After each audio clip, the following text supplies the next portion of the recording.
1.0 Introduction. The NSA, National Security Agency, was created in 1952, is headquartered at Fort Meade, Maryland, and administered by the United States Department of Defense, DoD. Government-generated disinformation portrays the NSA as strictly involved in the collection and analysis of foreign communications. In other words, electronic surveillance of foreign countries.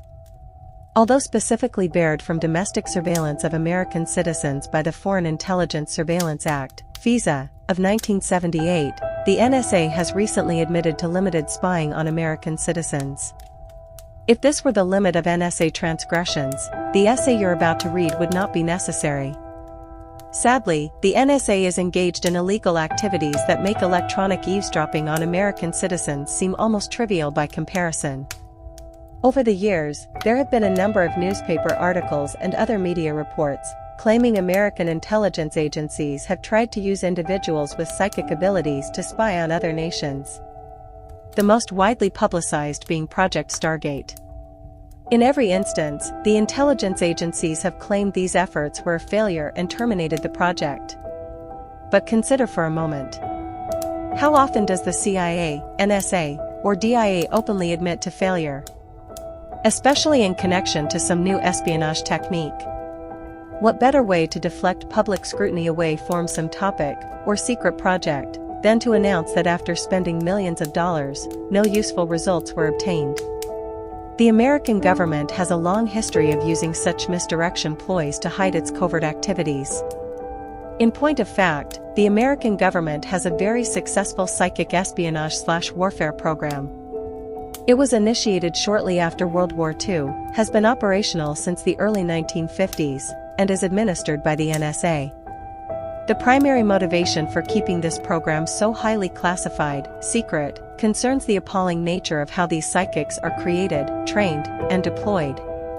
The NSA is involved in some of the most heinous crimes and vicious acts of barbarism ever perpetrated on humanity.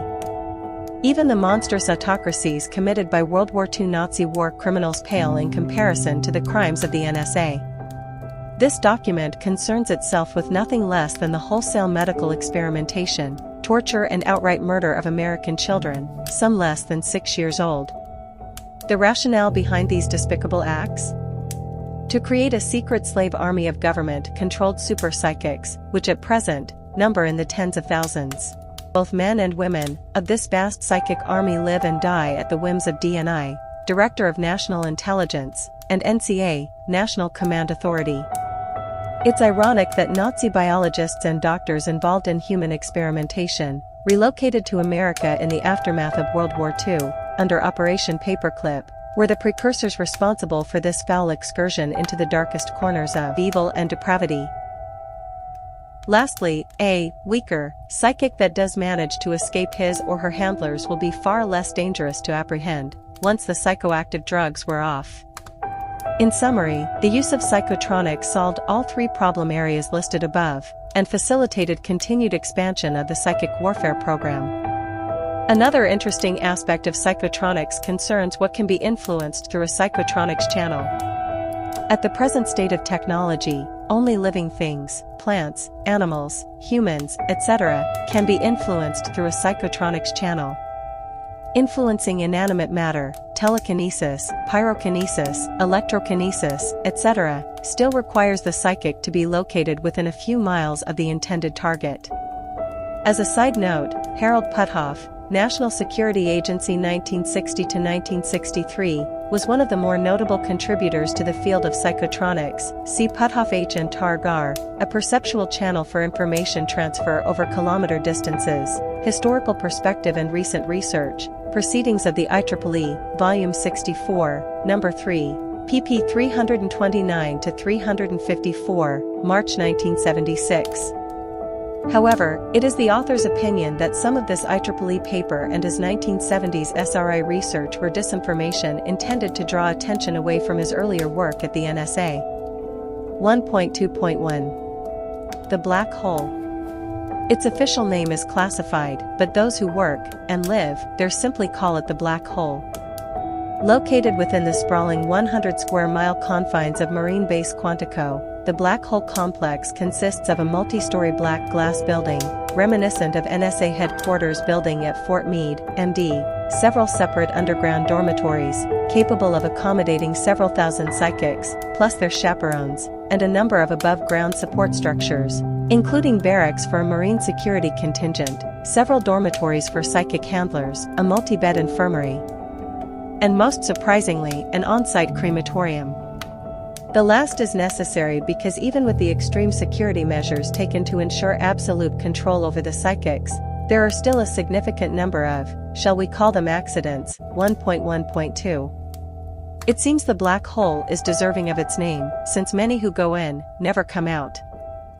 The black glass building roof has a multitude of large satellite dishes and oversized cooling units. Psychotronics consumes lots of bandwidth and generates a large amount of heat. See section 1.1.3. Inside the building, the above-ground floors include office space for clerical employees, psychic handlers, and managerial personnel. The floors are covered in ceramic tile rather than carpet, since it's less trouble to clean after a psychic accident. The multiple underground floors house the psychotronics, computers and electronics, equipment and ops rooms. There are underground hallways that connect the ops areas to the separate psychic dormitories. The psychic dormitories include a central kitchen with walk-in freezers, coolers, and dry goods storage area, all connected to the surface by freight elevators that also serve as the access points for marine security teams when there's an incident in one of the dormitories. There is no dining room. The psychics are confined to their individual quarters, except when they're involved in a mission. Below the kitchen are several levels of psychic dormitories, stacked one on top of another, all tied together with elevators that require a magnetic stripe card and access code to operate. No elevator traverses more than one level. Each dormitory level consists of a long central hallway, with branch corridors leading to the dormitory units. Each dormitory unit consists of several floors of quarters with a live-in chaperone on each floor. There are security control doors on each psychic living quarters, and on the corridor leading to the main hallway. Each of these doors requires a magnetic stripe card and access code to operate. Each live-in chaperone quarters has a small panel with door status indicator lights, and emergency call button to summon an armed marine security team in case of an accident. If a marine security team is summoned, they will shoot to kill any psychic found out of their quarters, any chaperone who is acting strangely, and even other security team members who start acting strange, or fail to follow orders, or who fail to precisely follow the predetermined procedures. Security within the psychic dormitories is a very serious matter.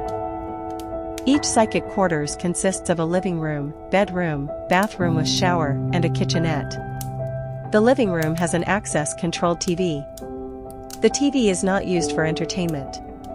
Rather, it is used to condition the psychic with visual media, expressly selected for his or her specialty. For instance, a psychic specializing in influencing Russian emigrants or embassy personnel will only watch shows in Russian language. Conversely, a psychic assassin will be shown movies involving murder. And a psychic who specializes in inducing their victims to commit acts of pedophilia will be shown pornographic movies involving underage children. There is no behavior so vile, no crime so heinous, no deed so monstrous, that the NSA doesn't already have a psychic warrior trained and ready to induce some victim into performing the act. Some psychics are so dangerous that an entire dormitory unit is used to house a single individual. Along with the black hole, there is another major contingent of psychics housed in underground dormitories at NSA headquarters in Fort Meade, Maryland. There are also smaller facilities, 6 to 12 psychics, located on the outskirts of all major American cities, important military bases, and many political hotspots, northern Idaho for example. These smaller facilities are primarily used when a quick response is needed, and as a general rule, house less dangerous psychics, mind readers, thought/emotion changers, dream hijackers, etc. Many of the smaller facilities use a common building plan, consisting of a 2- or 3-story building masquerading as a commercial business. The first floor is all office space, and acts as a ruse to hide the activities taking place on the second and third floors. The 3-story version, 12 psychics, will have a kitchen, multiple ops rooms, and dining/recreation area on the second floor. The third floor consists of individual living quarters for the psychics and chaperones. The two-story version, 6 psychics, combines the living quarters, ops rooms, kitchen, dining/recreation area into a single upper floor. All smaller facilities have 2 or 3 oversized satellite dishes on the roof, generally mounted in such a way as to hide them from ground-level observation. The dishes are aimed south at the geosynchronous satellite belt, and serve as the psychotronics link. 1.2.2 Dramatis Personae. It's time to meet the people who make up a typical American psychic ops team. The psychic, this individual, is at the core of the team. Everyone else on the team is there to support the psychic. Some teams include more than one psychic. For instance, a psychic that is skilled at causing pain but unable to read minds might be teamed up with another psychic who is skilled at reading minds but unable to do anything else.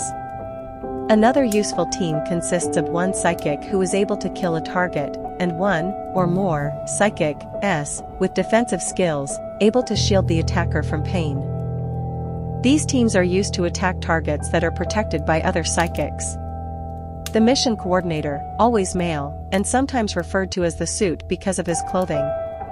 This person is the team leader.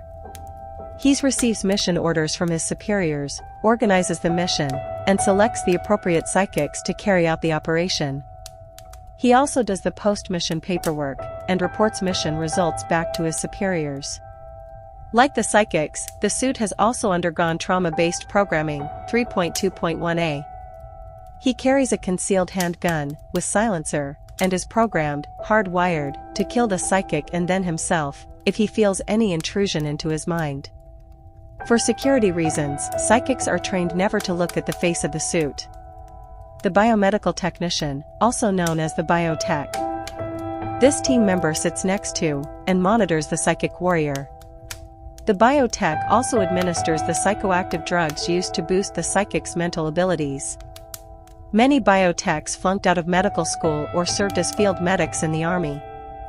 The communications technician, also known as the comtech. This individual is responsible for monitoring the psychotronics console, 1.1.3, making sure the connection between psychic and target is accurate and stable.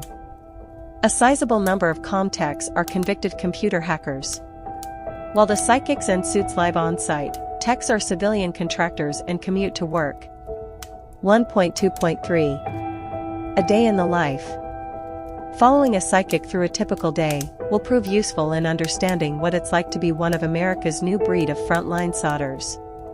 But before we start, the reader should understand the black hole operates on a 24/7 basis. So the terms morning, afternoon, or night are relative, and bear no relation to the actual time in Quantico.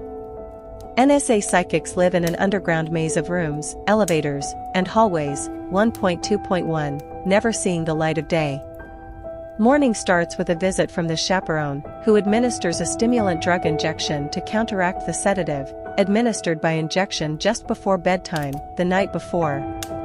The psychic is then left to shower, use the toilet, and generally wake up, while the chaperone administers stimulants to her other charges. Next comes breakfast, delivered by electric golf cart from the central kitchen, and distributed by the chaperone to each of the psychics, who eat alone in their quarters. The food is very good. It must have high nutritional value to help mitigate physiological damage caused by the steady cocktail of drugs given to the psychics on a daily basis. Along with breakfast are several pills, taken to counteract the long-term liver and kidney damage resulting from the metabolic breakdown products of psychoactive drugs. Generally, the morning is spent watching TV programs, specifically targeted at each psychic's special abilities, 1.2.1. Occasionally, as a special treat, they are allowed to watch a movie. Often, it's a Disney animated movie. Remember, these psychics have the mind of a child, even though they are full-grown adults. They were never allowed to mature mentally, since that would just make them more dangerous and harder to handle. Some, depending on how their abilities are used, can't even read. None of them can write or do simple math. As another example, most of the psychic assassins have no idea what death is, and no knowledge whatsoever of right and wrong. They just do as they're told. At noon they are given lunch by the chaperone, again with more pills. This time to help prepare them for their afternoon mission. Many of these pills are designed to act as metabolic buffers against deleterious physical side effects of the strong psychoactive drugs employed during their mission. Depending on the nature and/or duration of the mission, lunch will be their last meal of the day, since after the mission, the psychic may not be able to eat any solid food without vomiting for the next 6 to 12 hours. When it's time, the chaperone hands the psychic over to the suit, 1.2.2, who walks with him/her to a nearby briefing room. The suit starts by giving the psychic a candy bar, laced with yet more drugs. These drugs are designed to enhance memory and engender a friendly rapport with the suit, thereby making it less likely the psychic will turn against him during the mission. Next, the suit shows the psychic photographs of the target, and explains the mission details. If the psychic is going to speak into the target's mind, the suit has the psychic memorize the exact phrases to be used. Once the suit is satisfied the psychic understands the mission, they proceed to an ops room, where the actual mission will be carried out. In the ops room, the psychic is seated in a reclining padded chair, and the suit loads targeting coordinates into the psychotronics console, 1.1.3. After the psychotronics console indicates proper targeting has been achieved, the suit calls in the other team members, Comtech and Biotech, see 1.2.2. The biotech straps the psychic into the chair, attaches the EEG headband and heart monitor wires, inserts an 4 needle into the psychic's arm, and starts an 4 drip. Next the biotech uses a syringe to push the first dose of psychoactive drugs into the 4 line, thereby boosting the psychic into the heightened mental state required to complete his/her mission. Meanwhile, the Comtech is monitoring both the target's heartbeat and psychic's heartbeat. When these are synchronized, the psychic is in deep mental contact with the target, and the mission begins. As the mission proceeds, the suit issues commands to the psychic and technicians to modify mission parameters as required to complete a successful operation. Once the mission is completed, the Comtech severs the psychotronics connection, and the biotech injects a psychoactive antidote into the 4 drip line, thereby bringing the psychic back to some semblance of a normal mind state. Next, the biomedical technician removes the EEG headband and heart monitor wires, unstraps the psychic. Finally, when the psychic is able to walk, the suit takes him/her back to the dormitory and hands them over to the chaperone. At this point, it's the chaperone's responsibility to stabilize the psychic with still more drugs, feed them if they are able to eat, and then put them to sleep with an injection of sedatives. After being mercilessly tortured as a small children, 1.1.2, then ruthlessly trained to use their abilities in service of the NSA, the average psychic starts work in the black hole at age 17. By age 30, few are left alive. 1.2.4. Mission Profiles. In order to fully appreciate what the NSA is doing to the world in general, and America in particular, it will prove useful to examine some typical psychic mission profiles. While far from a complete list, they are representative of the myriad ways in which the NSA employs its army of psychic slaves on an unsuspecting public. 1.2.4a. Market Manipulation. What if you could use psychics to secretly influence key decision makers at major mutual funds, pension funds, and hedge funds? In other words, what if you knew which way the financial markets were going to move, because you were the one making them move that way? This is precisely what the NSA does on a daily basis. The goal? To systematically strip the small investor of his/her wealth, and transfer that money to government employee pension funds and those large corporate asset pools that are under covert government control. For large American financial institutions, the choice is very simple. Play along or go broke. Is it any wonder that federal government budgets continue to rise every year, while American families make do with less? 1.2.4b. Marital Infidelity and Pedophilia. What if you could have the woman of your dreams? An easy wish to fulfill if a psychic implanted the dream, and the NSA already has your specified dream girl in their employ. 3.2.1b. What if you could turn almost anyone into a pedophile? The NSA has psychics that can do just that in a remarkably short period of time. And of course you'll need trained children, both male and female, ready to satisfy the newly created pedophiles' every desire, another NSA specialty. Can you imagine the possibilities for blackmail? This is precisely how many politicians and high-ranking corporate officers are controlled. 1.2.4c Assassination by accident and natural causes. What if you were driving home late one night and saw a big rock in the middle of the road, so you swerved to miss it? However, you didn't see the 150-foot vertical drop-off until your car plunged over the lip. Or maybe you're asleep one night, when you hear a noise that startles you awake. There at the hallway door, you see an intruder with a knife in his hand. So you grab the gun you keep in the nightstand next to the bed, and shoot the intruder. As the smoke clears and the ringing in your ears subsides, you realize with growing horror you'd just shot your husband, who was returning to bed after going to the bathroom. Accidental death, courtesy of telepathic projection by NSA psychics.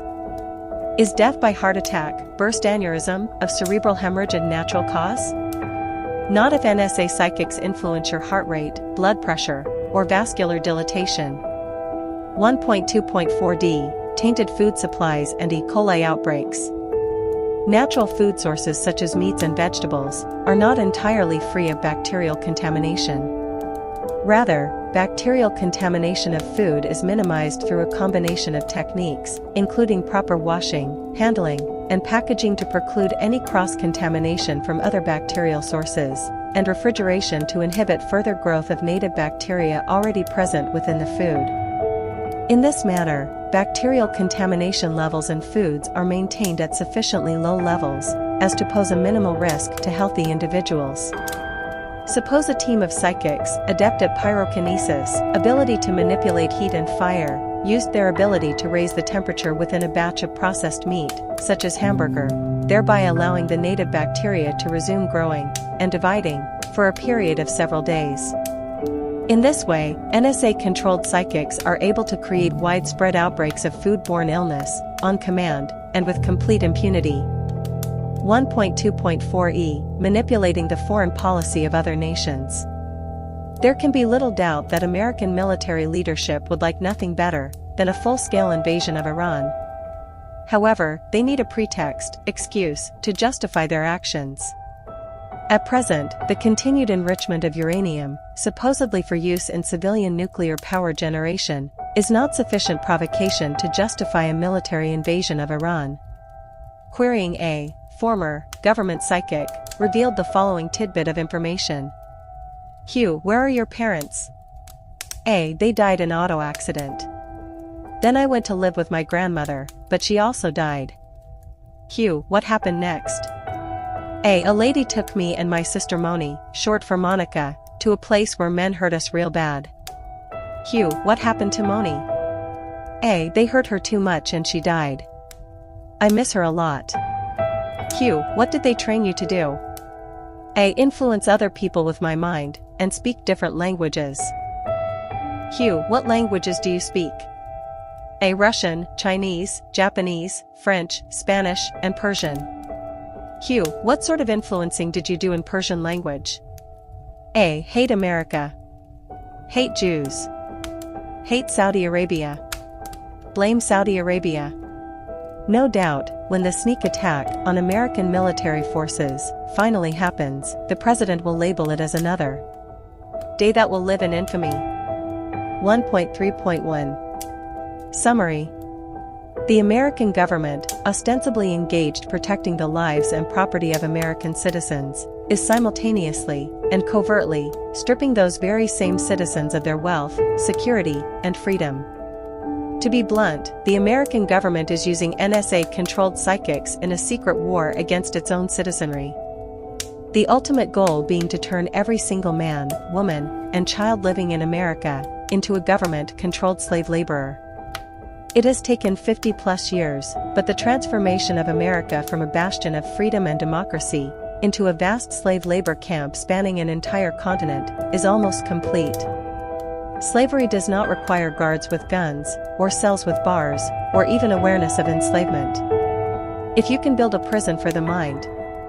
In Part 2, we shall take an in-depth look at how that prison was constructed. 1.3.2 Disclaimer. All information contained herein is derived from public sources, widely accepted scientific principles, remote viewing, and/or deprogramming sessions of former government-trained psychics.